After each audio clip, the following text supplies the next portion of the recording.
이모가 정말 싫다고 하시면 저 지금 멈출게요. 하지만 이모, 저는 도저히 못 멈추겠어요. 그날 밤부터 저는 오직 이 순간만을 기다려왔거든요. 그가 제 목덜미에 뜨겁고 무거운 숨결을 내뱉으며 속삭였을 때 저는 깨달았습니다. 우리가 엄마 친구와 친구 아들이라는 견고한 가면을 쓰고 버려온 이 아슬아슬한 연극이 드디어 막을 내릴 시간이라는 것을요. 거실 창밖으로 흐르는 정막보다 더 깊은 우리만의 비밀. 그 뜨겁고도 시린 고백을 지금 시작합니다. 칠흑 같은 어둠 속에서 들려온 친구 아들의 거칠고 눅눅한 숨소리. 평생을 누구의 아내라는 껍데기 속에 갇혀 스스로를 지워왔던 저의 메마른 가슴에 결코 붙어서는 안 될 지독하고도 찬란한 불꽃이 튀었습니다. 이 금기된 불길은 저라는 존재를 죄로 만들어버릴까요? 아니면 비로소 다시 살게 할까요? 안녕하세요. 여러분의 메마른 가슴에 작은 파문을 던져드리는 늦은 고백의 수진입니다.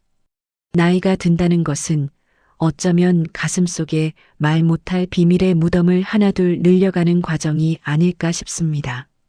겉으로는 잔잔한 호수처럼 보이지만 그 바닥 깊은 곳엔 누구에게도 보여줄 수 없는 진흙탕 같은 욕망과 후회가 겹겹이 가라앉아 있는 법이니까요. 남들에게는 평온한 일상처럼 보일지 몰라도 우리 여사님들과 선생님들의 가슴 한구석엔 누구나 태우지 못한 불씨 하나쯤은 품고 계시지 않나요? 오늘 제가 들려드릴 이야기는 사별 후 찾아온 지독한 고독 끝에 인생의 마지막 불꽃을 태웠던 어느 여사님의 뜨겁고도 부끄러운 고백입니다. 이야기 속으로 깊이 들어가기 전 잠시만 저와 눈을 맞춰주시겠어요? 여러분이 지금 눌러주시는 그 따뜻한 구독과 좋아요는 세상 어디에도 털어놓지 못할 이 은밀한 고백들을 계속 이어가는데 더할 나위 없이 소중한 응원이 됩니다. 자, 이제 제 가슴 속 깊은 무덤 하나를 파헤쳐 보겠습니다. 제가 사는 곳은 조용한 지방 도시의 변두리, 낡은 골목 끝에 자리한 평범한 2층 양옥집입니다. 80년대 말에 지어진 이 집은 대문을 열고 들어오면 작은 마당이 있고 1층은 저희 부부의 생활 공간이었죠. 2층은 외부 계단으로 연결된 작은 옥탑방 같은 공간이 있는 그 시절 흔히 볼 수 있었던 2층 양옥집입니다. 이 집에서 저는 자식도 없이 30년 넘는 세월을 남편과 단둘이 보냈습니다. 남편과 저 사이에는 끝내 아이가 생기지 않았습니다. 정해진 날짜에 기계적으로 몸을 섞어야 했던 고통스러운 시간들. 어느덧 우리에게 침실은 사랑의 공간이 아닌 서늘한 공기만 감도는 냉랭한 시험장이 되어버렸습니다. 남편의 거친 숨소리가 들려올 때마다 저는 천장의 무늬를 세며 빨리 끝나라고 빌었습니다. 정적만이 흐르는 밤, 남편의 등 돌린 무심한 뒷모습만을 바라보며 저는 제가 여자라는 사실조차 잊어버린 채 그렇게 껍데기뿐인 삶을 버티고 있었습니다. 거울 속에 나는 더 이상 여자가 아닌 그저 집안을 돌보고 남편의 뒷바라지를 하는 투명인간처럼 느껴졌죠. 그러던 중 옆집 살던 절친 명숙이네가 서울로 이사를 가게 되었습니다. 그 집 아들인 지훈이가 고등학생이 될 무렵 지훈이의 학군 문제와 서울에 새로 나온 좋은 가게 자리 때문이었죠. 한동안 제 마음은 텅 빈 폐가 같았습니다. 하지만 비극은 늘 예고 없이 찾아온다고 하던가요. 명숙이가 떠나고 몇 해 지나지 않아 남편이 갑작스러운 사고로 세상을 떠나고 말았습니다. 슬픔보다는 당혹감이, 그보다는 앞으로 홀로 버텨야 할 막막함이 저를 짓눌렀습니다. 남편의 사망 소식을 듣자마자 명숙이는 온 식구를 데리고 한달음에 내려왔습니다. 서울에서 가게 문까지 닫아 걸고 내려온 명숙이는 제 손을 잡고 밤새도록 같이 울어주었습니다. 대학생이 되어 의젓해진 지훈이 역시 검은 양복을 입고 장례식 내내 제 곁을 지키며 굳은 일을 도맡아 해주었죠. 상주도 없는 쓸쓸한 장례식장이 될 뻔한 그곳을 명숙이네 식구들이 온기로 채워주었을 때 저는 그들이 제 유일한 혈육이나 다름없다고 느꼈습니다. 특히 지훈이가 제 붓고 지친 어깨를 다독이며 이모, 제가 옆에 있을게요. 힘내세요라고 말할 때 지훈이의 손길에서 느껴지던 묵직하고 뜨거운 힘이 왠지 모를 위안이 되었습니다. 그렇게 남편을 보내고 홀로 된 지 2년쯤 지났을까요? 어느 여름 방학을 앞두고 명숙이에게서 전화가 왔습니다. 수진아, 지훈이가 이번 방학 때 너희 집에서 좀 공부하면 안 될까? 서울 집은 가게 손님들 때문에 너무 시끄럽고 지훈이가 고시 공부하느라 예민해져서 집중이 안 된다네. 내가 좀 봐주면 안 되겠니? 저는 흔쾌히 수락했습니다. 적막한 이 큰 집에 누군가의 온기가 들어온다는 사실이, 그것도 믿음직한 친구 아들 지훈이가 온다는 것이 내심 반가웠으니까요. 혼자 밥을 먹고 적막한 거실에서 TV 소리에 의지에 잠드는 삶 속에 젊고 활기찬 생기가 찾아온다는 것만으로도 죽어있던 심장이 미세하게 뛰기 시작했습니다. 오랫동안 비워뒀던 옥탑방을 말끔히 청소하고 새 침대도 들여놓고 창문에 새 커튼도 달고 나니 기분이 한결 새로워졌습니다. 오랫동안 혼자 사는 내 집에 누군가를 기다린다는 마음만으로도 새롭게 살아갈 힘을 얻는 것 같았습니다. 그렇게 지훈이가 한 달 남짓한 짐을 싸들고 저희 집 2층 옥탑방에 자리를 잡았습니다.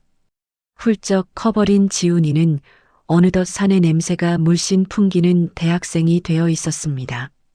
지훈이와 단둘이 지내는 게 혹시 어색하지 않을까 잠시 걱정했지만 오히려 분위기가 참 좋았습니다. 지훈이는 서울에서 가져온 맛있는 간식거리를 내밀며 살갑게 대화를 건넸고 저는 지훈이를 위해 정성껏 식탁을 차렸습니다. 이모, 음식 솜씨는 여전하시네요. 서울에서는 도무지 이 맛이 안 나거든요. 이모 밥 먹으니까 이제야 좀 살 것 같아요. 식탁에 마주 앉아 서울 생활이며 대학교 캠퍼스 이야기로 꽃을 피우던 그 시간들. 지훈의 낮은 저음이 거실을 가득 채울 때마다 저는 텅 비었던 집안에 뜨거운 피가 도는 것을 느꼈습니다. 지훈이는 공부하다가도 제가 마당을 쓸고 있으면 얼른 달려 나와 빗자루를 뺏어들 만큼 착하고 살가운 친구 아들이었습니다. 그가 빗자루를 잡을 때마다 구릿빛 팔뚝에 단단하게 솟아오르는 근육과 핏줄을 볼 때면 지훈이도 이제 어른이 다 되었구나 하는 마음에 대견하기도 하면서도 완연히 한 청년이 되어버린 모습이 조금 낯설게 다가오기도 했습니다. 하지만 문제는 80년대 새마을 주택의 구조였습니다. 2층에는 방만 있을 뿐 욕실은 오직 1층 다용도실 옆에 하나뿐이었거든요. 화장실은 마당에 하나 따로 있어서 조금 불편해도 괜찮았지만 문제는 샤워였습니다. 지훈이가 샤워를 하려면 반드시 1층 제 거실을 지나 욕실로 향해야 했습니다. 지훈이가 씻으러 들어간 뒤 얇은 문틈 사이로 새어나오는 물소리와 거친 숨소리, 그리고 지훈이 나간 뒤 욕실에 가득 찬 눅진한 수증기와 낯선 남자의 비누 향기는 제 가슴 속에 깊이 잠들어 있던 여자의 감각을 날카롭게 자극했습니다. 그 향기는 남편의 무미건조한 향취와는 전혀 다른 날 것 그대로의 청춘이 뿜어내는 수컷의 냄새였습니다. 아, 나도 모르게 무슨 생각을 하는 거야. 주책이야, 정말. 저는 고개를 저으며 애써 마음을 다잡았습니다. 하지만 혼자 산 세월이 길어지면서 저도 모르게 조심성이 무뎌진 것이 화근이었습니다. 집안에서 문을 잠그는 일이 거의 없었던 저는 그날도 평소처럼 욕실 문을 잠그지 않은 채 옷을 벗으려 하고 있었습니다. 가슴을 옥죄던 속옷을 풀어 헤치고 막 알몸이 되려던 그 찰나였습니다. 바로 그 순간이었습니다. 다용도실에 수건을 두러 들어오던 지훈이가 문을 벌컥 열어젖혔습니다. 아, 저는 비명도 입 밖으로 나오지 않았습니다. 실오라기 하나 걸치지 않은 제 알몸이 지훈의 시야에 고스란히 노출되었습니다. 지훈이는 당황한 듯 멈춰섰지만 그의 눈동자는 초조해하면서도 제 어깨에서부터 허리 라인 그리고 그 아래까지 바쁘게 흔들리고 있었습니다. 본능적으로 입을 살짝 벌린 채 제 가슴으로 올라와 머물던 그의 시선. 그 짧고도 긴 정적 속에서 저는 지훈의 눈동자에 서린 뜨거운 갈망과 당혹감을 분명히 읽었습니다. 저 역시 본능적으로 몸을 가리려고 애쓰며 그 뜨거운 시선을 받아내며 온몸이 딱딱하게 굳어버렸습니다. 죄송해요, 이모. 제가 정말 죄송합니다. 지훈이는 얼굴이 새빨갛게 달아오른 채 서둘러 문을 닫고 뛰어 올라갔습니다. 제 가슴은 금방이라도 터질 듯이 뛰었습니다. 수치심보다 더 컸던 건 청년의 눈에 비친 제 모습이 혹시 여전히 매력적인가 하는 상상에서 오는 묘한 흥분감이었습니다. 나도 아직 여자일 수 있을까? 나를 저런 눈으로 봐주는 남자도 있구나. 라는 자각이 전율처럼 온몸을 훑고 지나갔습니다. 그날 이후 저는 정말 터무니없지만 지훈이 저를 여자로 보고 있을지도 모른다는 환상을 즐기기 시작했습니다. 주책이라 자책하면서도 이 되살아난 생기를 놓치고 싶지 않았습니다.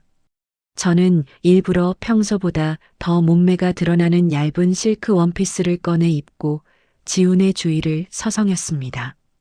얇은 천 너머로 제 가슴의 윤곽이 그대로 드러나는 것을 알면서도 지훈의 방 앞을 지날 때면 일부러 발소리를 죽였습니다. 제 안의 여자가 비로소 기지개를 켜며 지훈이의 반응을 보고 싶다는 위험한 충동에 사로잡힌 것이죠. 하지만 지훈의 반응은 제 예상과 정반대였습니다. 살갑던 예전 모습은 온데간데였고 그는 그날 이후 부쩍 저를 피하기 시작했습니다. 눈길 한 번 마주치지 않았고 제가 말을 걸어도 네, 아니요 같은 단답형으로 일관하며 마치 제가 투명인간이라도 된 듯 행동했습니다. 역시 내 착각이었나? 친구 아들한테 내가 무슨 짓을 한 거지? 그 애가 나를 얼마나 경멸할까? 지훈의 회피가 계속되는 일주일 동안 제 마음은 지옥을 오갔습니다. 도발에 실패했다는 비참함과 자신의 주책스러움에 대한 자괴감이 저를 갉아먹었습니다. 지훈과 마주칠 때마다 느껴지는 그 서늘한 침묵은 제 살결을 베는 듯 아팠습니다. 하지만 그 차가운 침묵 아래에서 훨씬 더 뜨겁고 위험한 진실이 끓어오르고 있다는 사실을 그때는 알지 못했습니다. 과연 지훈이는 저를 정말 미워하게 된 걸까요? 아니면 더 무서운 무언가를 숨기고 있는 걸까요? 적막한 2층 방에서 들려오는 지훈이의 거친 숨소리.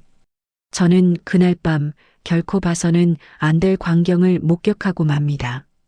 지훈이가 숨기고 있던 그 지독한 비밀은 무엇일까요?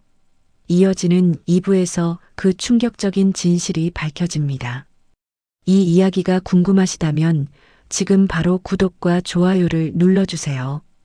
2부에서 곧 뵙겠습니다.